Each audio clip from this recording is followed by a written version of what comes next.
Okay, good afternoon everyone. Welcome to the Environment and Community Safety Decision Meeting. I'm Councillor Dave Ashmore, the Cabinet Member for Environment and Community Safety. Just go for some housekeeping. If the continuous fire alarm sounds, please evacuate the room and public gallery by the stairwells. Don't attempt to use the lifts, and the assembly is at Queen Victoria's statue in front of the civic offices.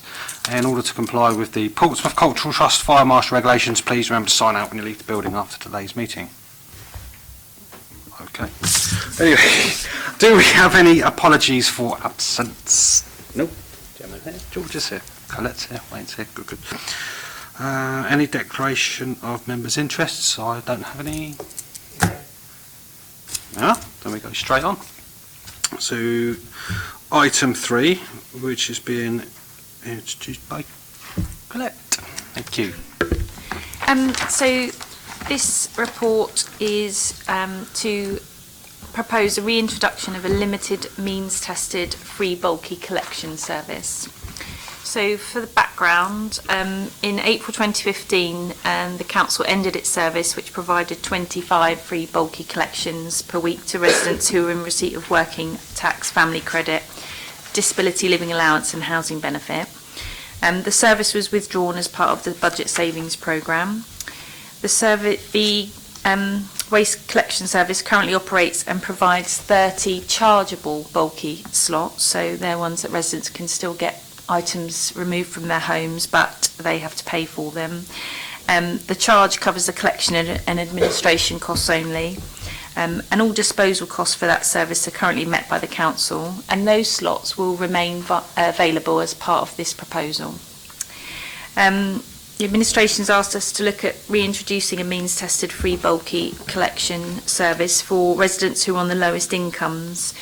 The introduction of universal credit has replaced the aforementioned benefits, and advice from the Tackling Poverty Coordinator has indicated that an entitlement to council tax support is the most appropriate qualification to capture those on the lowest incomes. So the service we're proposing could provide 25 free bulky slots per week on a first come, first served basis.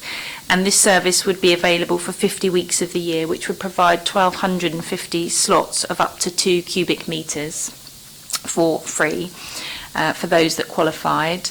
It's worth noting that there's approximately 15,000 people who would qualify for the service in the city. Residents would have to call in to make the appointments, or they would be able to book the slot online for the subsequent next 2 collection days, which would be the next 2 weeks. Residents who qualify and are able to secure a place would be able to book this for up to 2 cubic metres of bulky items, which is equivalent to a 3-piece suite or a double bed base and mattress. If they had more items than that, they'd have to pay the additional charge, which is currently £15 per cubic metre. It's important to note that the 20 free slots are likely to get booked up quickly and that demand may exceed supply. I have carried out a preliminary EIA. Some equality groups may not be able to access the service, although there's no history of them doing so, and these cases will be dealt with on a case-by-case basis, so the team will be briefed to look at those. They are in the EIA, so it's groups like people who are rough sleeping and groups like that. They've never previously accessed it, but if there was an occasion where they wanted to, then we would look at that on a case-by-case basis. In terms of the finance comments, we've demonstrated what the costs will be, so it's going to cost around £45,000 a year to provide these services. That includes the collection cost and the disposal cost to the council, although that won't be passed on to residents, along with potential for loss of income from people not using the paid for slots who might qualify for this. There are significant changes to our refuse collection and disposal budget in the current year, and we don't yet understand fully the budget implications from the introduction of the wheeled bin service. So we're proposing that we provide the concession for 1 year, funded from the Environment and Community Safety Portfolio Reserve. If the cost can be absorbed within existing budgets, then the service could be extended beyond the initial 1 year period. So the recommendation is that the Cabinet member approves a 12-month trial of a means-tested bulky collection service to be funded from the Environment and Community Safety Portfolio Reserve. Thank you very much, Colette. Any comments or questions from Councillor New? Any from Councillor Fielding? The only comment I've got is generally I think it's encouraging that we're going back to providing this service, because I think it's an essential service that should be provided, and obviously we need to look into the implications of the once we know the changes to the budget from the wheel bin service, just to see how that all plays out. Okay, yeah. Basically, follow on from what you said there. I think it's a good idea to be trying to get people, some help on that one. As I said, it used to be a service; it's not there anymore. But to obviously, like you said, the demand could very much outstrip supply on that one. But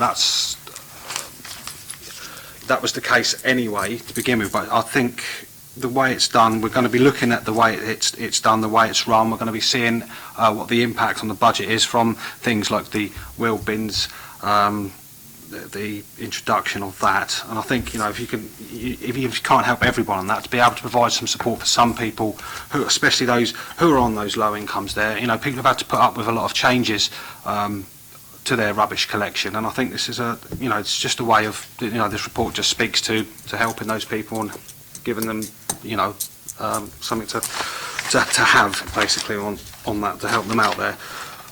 So yeah, I'm going to approve the recommendations on that one. Thank you.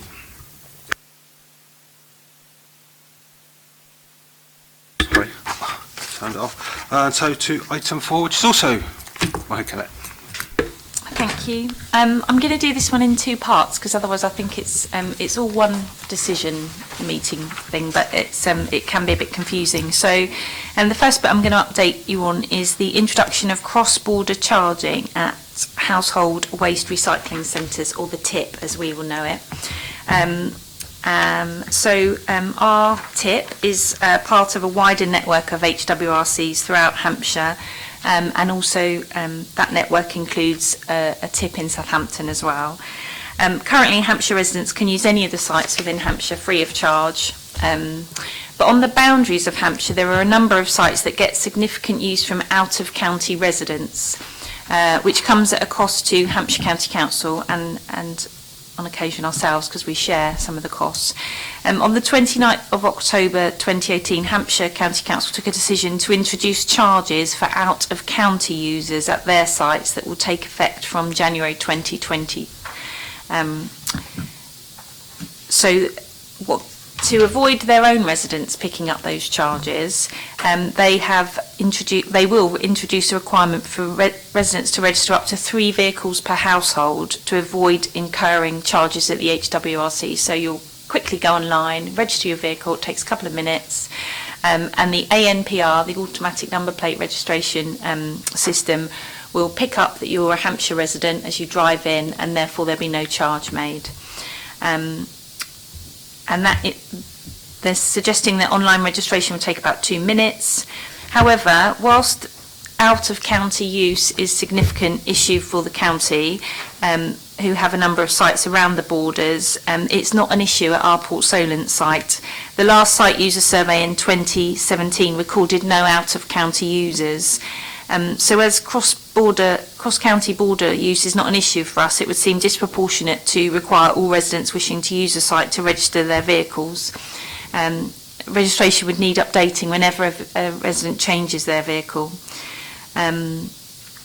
There are out-of-county users who use the sites at Havant and Waterlooville who may be tempted, which are Hampshire sites, who may be tempted to drive the extra miles to the Port Solent site to use it for free. But I think that it's unlikely, and we can monitor that quite closely by doing ad hoc checks at the site. So the proposal is that we don't impose that registration requirement for our own residents to use the Port Solent HWRC, but also just to note that for Portsmouth residents who want to use the Havant, Waterlooville or any other sites in Hampshire, they will need to register their vehicles to do it. They can still do it for free of charge, but to use them going forward, to avoid the £5 charge, they would have to register their vehicles for Hampshire's sites, because that's a Hampshire decision. And the one in Southampton as well, I understand, is the decision Southampton are likely to make. But if you're a Portsmouth resident using the Portsmouth HWRC site, you won't need to register, and we just don't need to put that in place. So that's the first bit. With me so far? Yeah. So that's from 2020. The second bit is around updates to the permit system. So currently, this is to do with van and trailer permits. So currently, residents who want to use a van or trailer over 1.8 metres in length to take items to the tip currently need to apply for a permit from HCC, Hampshire County Council. So that's already in place.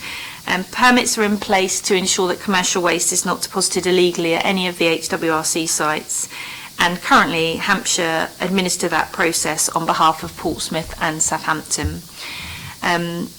HCC has taken the decision to introduce charges for these permits from the 1st of April 2019, and these charges will be £15. The permit will be valid for 12 months and 12 visits in that period. And the cost of these has been calculated to cover the cost of the permit system, so the actual administration of it. And Portsmouth residents who wish to use a van or trailer would also be subjected to that, and the costs imposed by Hampshire County Council.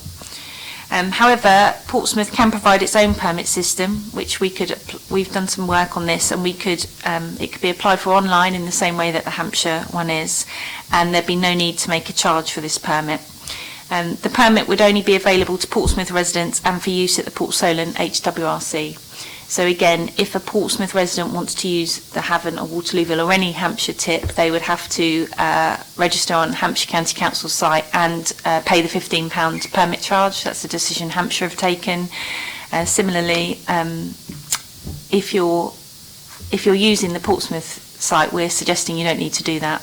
You can just have a Portsmouth permit, but Fareham and Portchester and all, other out of Portsmouth users would need to apply for the Hampshire County Council site and pay for that, but our residents could use our tip for free. So the recommendation, the second part of the recommendation, is that you delegate authority to us, to the department, to deliver a free permit scheme for Portsmouth residents wishing to use a van or trailer to use at the HWRC, and that you note that Portsmouth residents will need to register and pay for a permit if they want to access any of the other Hampshire HWRCs using a van or a trailer. Does that make sense? Yeah, I know it's confusing because it's two HWRC things. That's it. Okay. Sorry, was you?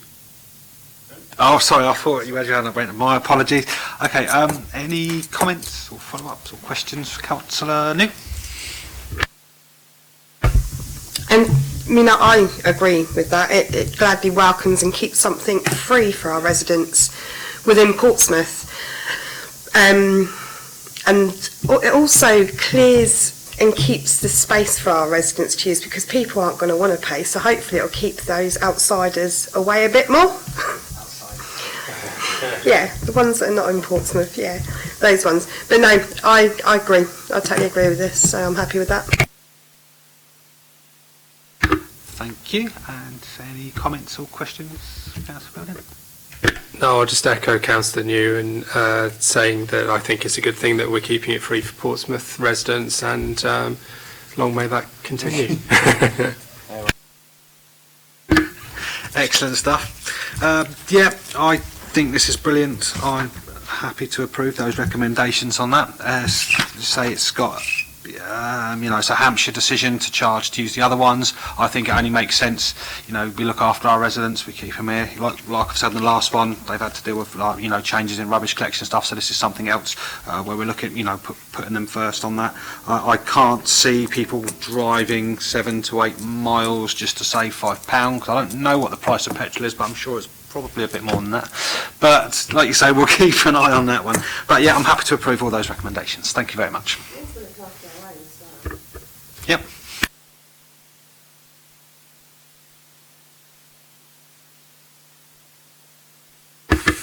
turned it off, didn't need to. And finally, item 5, which is also Colette.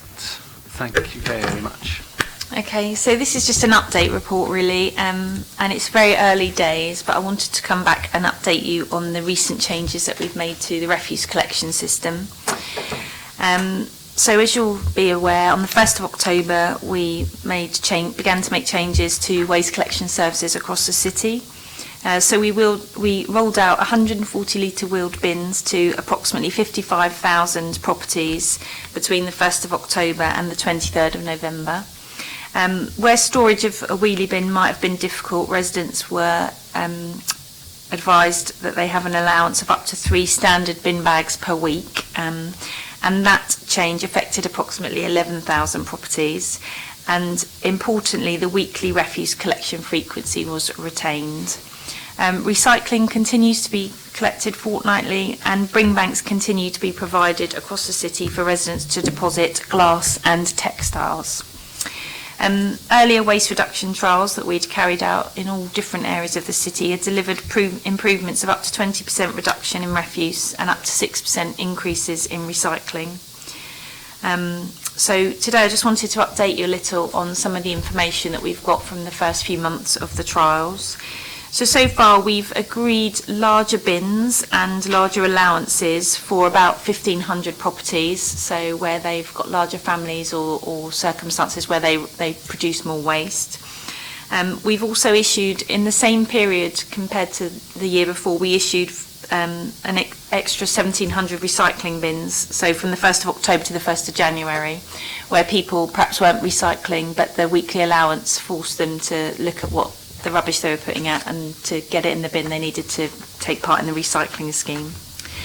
So it is too early to see the full impact of the change because I've only got 3 months worth of data, and we didn't finish rolling the bins out till the end of the second month's data. But if you look at Appendix 1, you can see that for September, October, November, December, so we've included September in this because of where it is on the graph, that the average reduction in waste tonnage is just about 350 tonnes.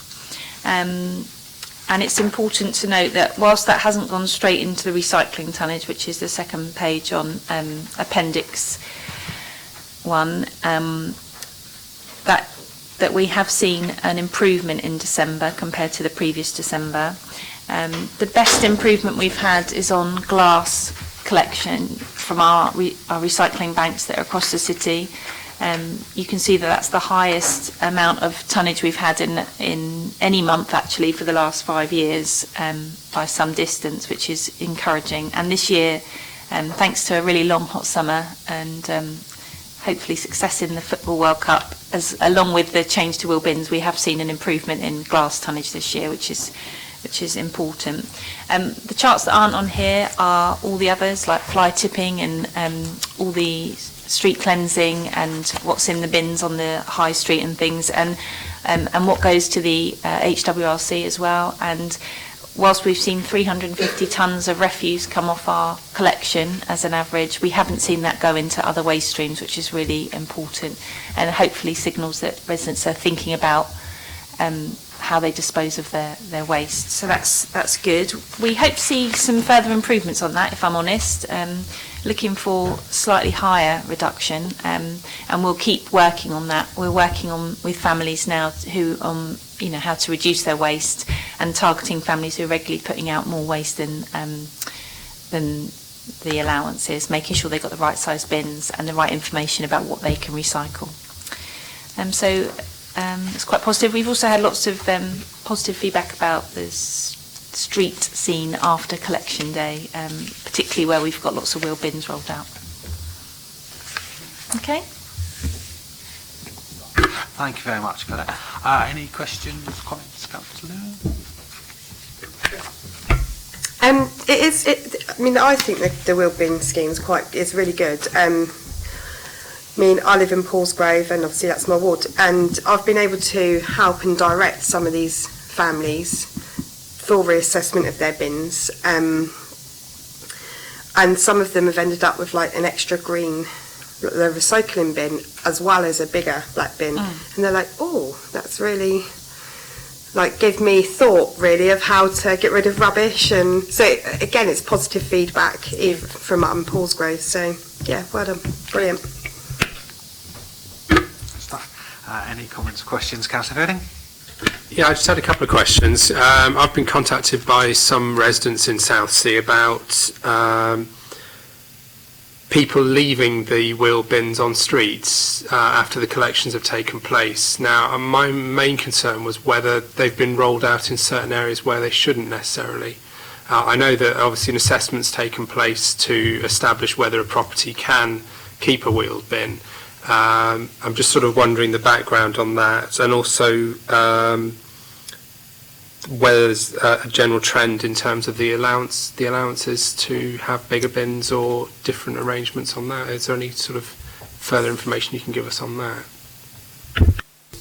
So bins should not be left out on the highway, and if people report that to our refuse and recycling team, we'll be able to go out and talk to them. Community wardens also out and about doing lots of education around that. So everywhere that was issued one where we determined that they needed one should have room to store it off the highway. And as I say, I think we've given out, I haven't said it in here, but I think we've given out about 800 bins to flat-fronted properties or properties where they've got small forecourts where people are prepared to store it in their back garden. And the instruction with those is that it has to be stored off the highway or we'll remove it and they'll have to go back to the bag allowance. So if people want to report those to us, we'll investigate those and do some work on it. In terms of the trends around who's getting extra allowances, I haven't analysed it in this recent rollout yet because the data is still coming in, but when we did it before, it's quite a mix actually of, sometimes it's a family of 4 who just produce more waste than other families, and whilst they're recycling they're still producing more waste, but sometimes we've got families of 6 or 7 who are coping really well with a 140 litre bin. So some of it is about people's buying practices and what they purchase, and that's a choice that they're making. They're not being penalised for that. They can have a bigger bin, but we're trying not to set too many rules around it, so that it's about what the circumstances of each individual household are. So it's quite a low number that we were expecting, slightly higher. But that's positive, I think. And lots of feedback is people saw the bin and thought, it's much smaller than my recycling bin. But obviously the recycling bin is collected fortnightly and this bin is collected weekly. So actually once people started using them, they found that they're able to get all of their waste into the bin. Thank you. All good. Right, thank you very much for that report. Also, I also want to put on record the fact, appreciation of all the hard work you and the team done on that, because you got it all out in that, what was it, 8 weeks, wasn't it? Yeah. And when you were doing the green, you told me the other day, when you rolled out the recycling bins, the green bins, they had a whole lot longer to do that, didn't they? Yeah, I wasn't in the waste team at the time, and I assumed that they'd done all this before because they just kind of got on with it. But it came out later on that it'd taken them 8 months to roll the recycling bins out, and they rolled the wheel bins out in about 8 weeks. So, there's obviously a bit of tidying up to do at the end, but they did phenomenally well. Absolutely. So kudos to the team there. I'm happy that the recommendations, just to note the progress there. I think the progress is showing, like you say, on the limited information we've got, I think it is showing that upward trend, of people using less waste and the recycling going up on that one. Interested to see the glass tonnage from the banks there went right up, like you say, a good summer on that, but that seems to be continuing right through as well. So hopefully, it's like the behavioural on the glass banks, people, the way they recycle glass rather than just putting it in the rubbish, it might be an indication of that. So I think that's working. But yeah, I'm happy for the recommendation to note that, to recommend it. And I don't think there's anything more on there, is there? Nope, there's not. So, I think we end the meeting. Thank you very much, everyone, for coming. Thank you. Hello.